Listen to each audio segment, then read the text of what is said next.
Hello बच्चों, मैं हूं गोपाल पालीवाल, आपका फिजिक्स टीचर।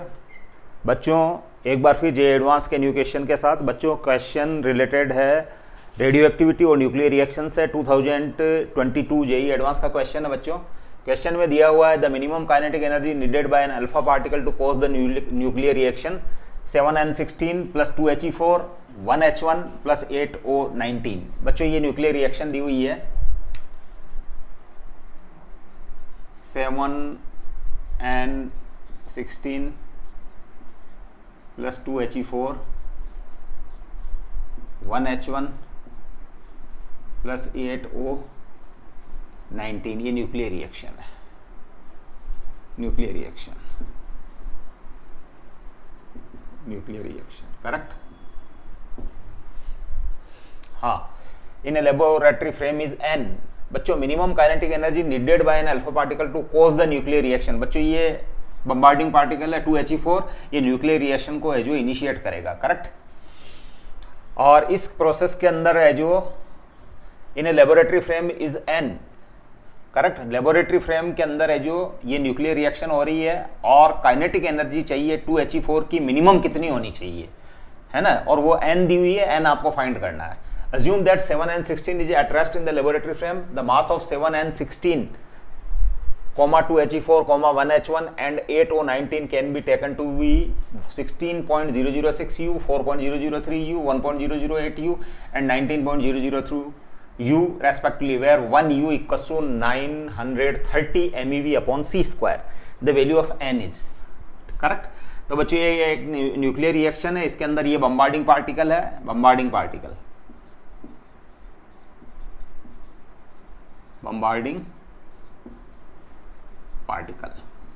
करेक्ट। अब इसके अंदर ये इनकमिंग पार्टिकल्स हैं, मतलब ये बम्बार्ड करेगा इसके ऊपर, और ये आपके जो प्रोडक्ट हैं 1H1 और 8O19, करेक्ट। तो बच्चों, इसके अंदर है जो हम क्या करें कि 7n16 और 2He4 का मास है जो फाइंड करें हम, है ना। Mass of 7n16 + 2He4, correct. तो बच्चों, ये है 4 इन दोनों को ऐड करना पड़ेगा, सॉरी इन दोनों को ऐड करना पड़ेगा। ये 16.006 + 4.003, करेक्ट। तो ये हो गया बच्चों 20.009 U, करेक्ट। ये incoming mass of incoming particle, ये इनकमिंग पार्टिकल है, इनकमिंग पार्टिकल्स कह सकते हो आप, और ये आउटगोइंग पार्टिकल्स कह सकते हो आप, आउटगोइंग पार्टिकल्स राइट साइड में, ये आउटगोइंग पार्टिकल्स। अब मास ऑफ प्रोडक्ट, ये आउटगोइंग पार्टिकल्स वो है बच्चों 1.008। ये है आपके पास है जो 1H1 + 8O19। तो इन दोनों का सम कर लेते हैं बच्चों, 1.008 + 19.003, करेक्ट। तो ये हो रहा बच्चों 20.011 U, करेक्ट। तो ऑब्वियसली है जो LHS का मास जो है वो RHS के मास से स्मॉलर है बच्चों। आप चेक किए 20.009 है LHS का मास, यानी इनकमिंग पार्टिकल्स का टोटल मास का सम, और ये है जो RHS का मास है ना, यानी आउटगोइंग पार्टिकल्स का मास, इनका सम है जो क्या है बच्चों, ग्रेटर है। तो ऑब्वियसली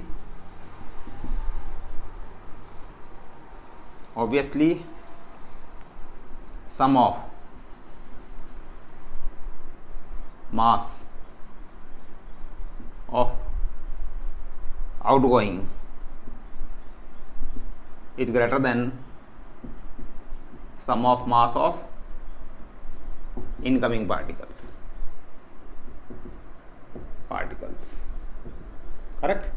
तो ऐसे केसेस के अंदर है जो बच्चों जो रिएक्शन कहलाती है वो एंडोथर्मिक रिएक्शन कहलाती है, और energy is needed to occur this nuclear reaction, इस न्यूक्लियर रिएक्शन के होने के लिए एनर्जी रिक्वायर्ड है, क्योंकि आरएचएस का मास है जो ग्रेटर है, तो some energy is required in the form of kinetic energy. So energy is required to occur nuclear reaction. इस न्यूक्लियर रिएक्शन के होने के लिए एनर्जी इज नेसेसरी, करेक्ट. और इस टाइप की रिएक्शन है जो कहलाती है such reactions called endothermic reaction. Endothermic reaction, endothermic nuclear reaction, nuclear reaction, ये एंडोथर्मिक न्यूक्लियर रिएक्शन कहलाती है. और एक मिनिमम काइनेटिक एनर्जी रिक्वायर्ड होती है इसके अंदर,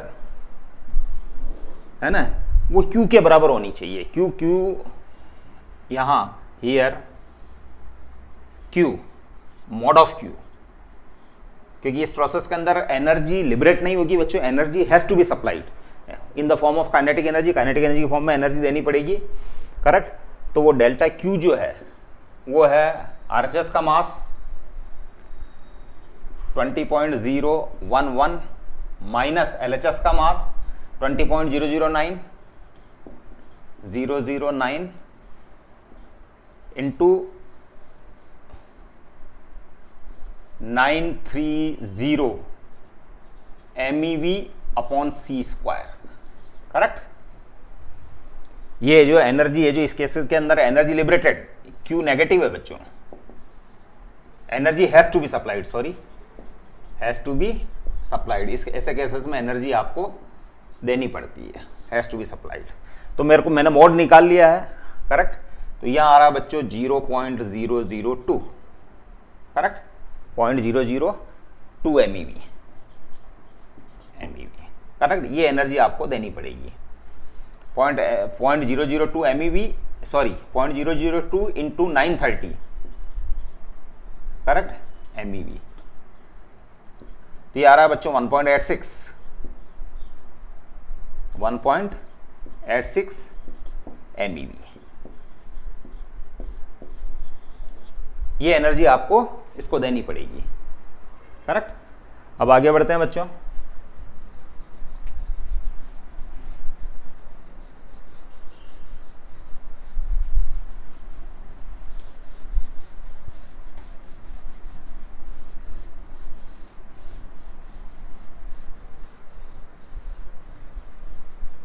इन the form of kinetic energy this energy has to be supplied.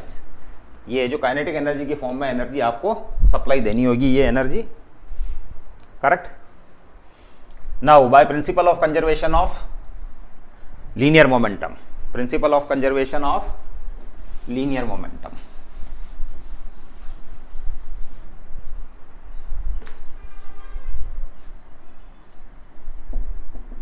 By applying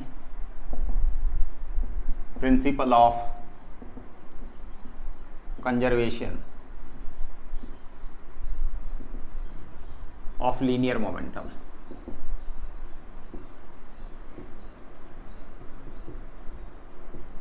correct. अब बच्चों इनकमिंग पार्टिकल आपका अल्फा पार्टिकल है, ठीक है. तो उसका मास जो है बच्चों 4 है और उसकी वेलोसिटी लेट u है, करेक्ट.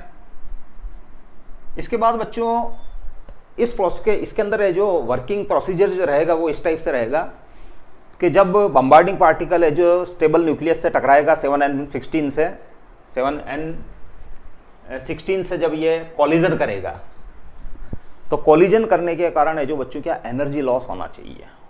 एनर्जी लॉस होना चाहिए क्योंकि वो कॉलिजन है, तो एनर्जी लॉस होना चाहिए. और वो एनर्जी लॉस जो है वही न्यूक्लियर रिएक्शन के ऑकर होने के लिए या न्यूक्लियर रिएक्शन के एग्जीक्यूट होने के लिए वो एनर्जी उसमें सप्लाई दी जाएगी. This much energy supplied. तो बच्चों मैक्सिमम काइनेटिक एनर्जी का लॉस होना चाहिए, मैक्सिमम काइनेटिक एनर्जी का लॉस, क्योंकि प्रोडक्ट पार्टिकल है उनकी भी काइनेटिक एनर्जीज होगी, करेक्ट. तो मैक्सिमम काइनेटिक एनर्जी के लॉस के लिए जो प्रोडक्ट्स हैं या आउटगोइंग पार्टिकल्स हैं they must have the same velocity in same direction, correct. They must have the same velocity in same direction. एक ही डायरेक्शन में यानी स्ट्रेट लाइन में ही मान लो आप, क्योंकि वो एक पार्टिकल तो रेस्ट में था, उसे बम्बार्डिंग पार्टिकल ने कोलिजन किया, इसके बाद both particle will move the same velocity to having maximum kinetic energy loss because this energy has to be utilised in the nuclear reaction, correct. तो ये Q बनेगी बच्चों, तो 4U। तो बच्चों अब जो प्रोडक्ट है आपके पास 1H1 और 8O19, करेक्ट। तो ये हो गया बच्चों 1 + 19, ये प्रोडक्ट है आपके पास, ये आउटगोइंग पार्टिकल है और ये they will move with common velocity. Common velocity को मैं V ले लेता हूं, V कॉमन वेलोसिटी है ना। और इसकी मैं रीजन लिख देता हूं, because for maximum loss in kinetic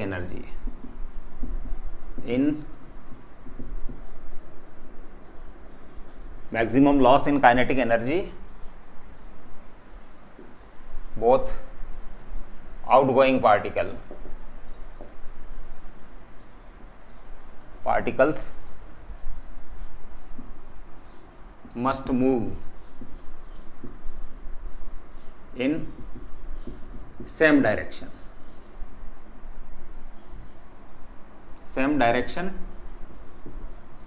with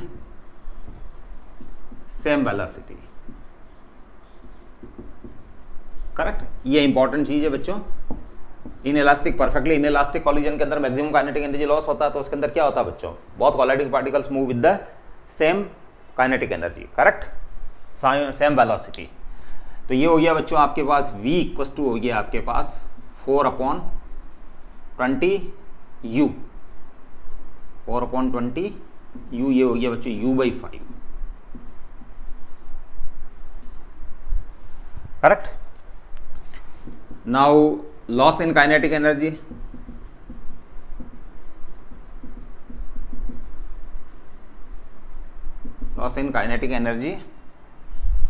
that is ½ m, alpha particle का मास 4, ½ m V², करेक्ट, यानी U²। Initial kinetic energy minus final kinetic energy ½ m 20 into V का स्क्वायर, करेक्ट, V का स्क्वायर, और V को है जो आप लिख देंगे, या इसको सॉल्व कर लेता हूं बच्चों, 2U² - 10V², V² है बच्चों U/5 का स्क्वायर, और इसको फर्दर सॉल्व कर लेंगे, 2U² - 10 into U²/5 into 5, 8U²/5, 8U²/5, correct. और this much, so kinetic energy must be greater than and equals to this to mod of Q to occur nuclear reaction। Nuclear reaction के होने के लिए reactions, correct, यानी ये 8U² है, that is 8U²/5, और हम कैलकुलेट कर चुके हैं बच्चों, it is 1.86 MeV, 1.86 MeV, correct. तो इससे U² कैलकुलेट हो जाएगा, U² = 5 into 1.86,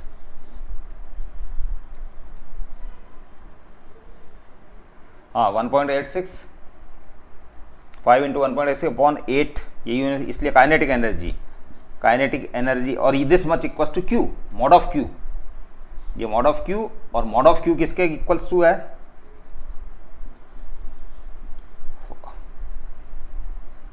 kinetic energy, that is 1. ये Q के इक्वल्स टू तो हमने पहले ही लिख चुके हैं यहाँ, equals to mod of Q, correct. Now kinetic energy minimum, क्योंकि ये इस वाली इक्वेशन के अंदर बच्चों ग्रेटर देन और इक्वल्स टू 1.86 MeV है, greater than and equals to 1.86 MeV है, तो काइनेटिक एनर्जी मिनिमम जो है वो हो जाएगी ½ m इंटू वी का स्क्वायर, तो 5 इंटू 1.86 अपॉन 8, ये हो गया बच्चों 2, ये हो गया बच्चों 4, करेक्ट। 1.86 इंटू 5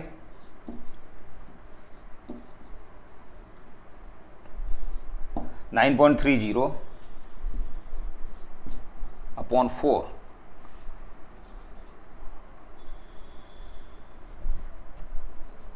2.32 MeV, ये आपका आंसर है बच्चों।